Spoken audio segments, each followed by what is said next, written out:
Radionuclides in drinking water. This is a serious problem, and the Department of Health is the one who put this good information out, so we're going to be taking a look at it through this fact sheet from the Washington State Department of Health. The Department of Health regulates radioactive material in drinking water, and most material that occurs naturally. It comes from soil, but sometimes we see man-made radionuclides. This can be things like uranium, plutonium in drinking water. Now, this can come from industrial work. It can come from power plants. It can also be naturally occurring in water systems. Now, they require public water systems serving at least 15 homes or 25 full-time residents to test and meet drinking water standards for radionuclides. And one issue is, if you have your own well, then you're responsible for testing your own water. So, if there is a well there and you haven't tested it, that could be an issue. That's something you want to go ahead and do. Contaminants in drinking water could put your family's health at risk, and that's something homeowners should take note. Now, what is radon? How does it work? What is happening with uranium?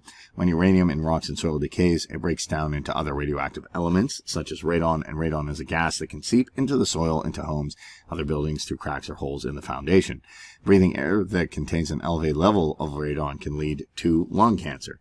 As we know, drinking water with uranium can lead to kidney damage or cancer, so this is the logical step of what would happen with this contaminant.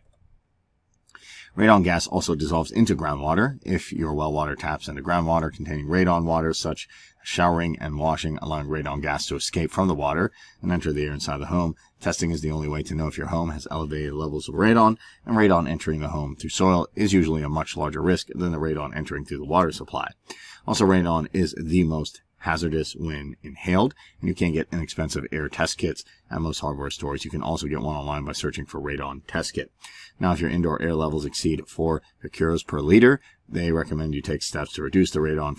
For more information, you can talk to the U.S. Environmental Protection Agency. And to remove the risk from your family, you can install a vent system in the soil. If it comes in your drinking water, you can also test your water for radon to understand its relative contribution to the indoor levels of radon. And unlike uranium, there's no established standard for radon drinking water. Homeowners can also get water treatment systems to remove it. So those are some ways to protect yourself from not only uranium, but radon as well. And the issue is that radon and uranium can cause a lot of problems when they get into your groundwater, and radon itself is not necessarily regulated by a specific standard. So when it comes to protecting yourself from uranium, radon, keep two things in mind: that if you're a private well and you exist in Northeast Washington, you're responsible for testing your own water. If you have a well, you have to test your own water. And also, radon and uranium are two big things to take a look at. And that's why it's a good idea to periodically test for those contaminants.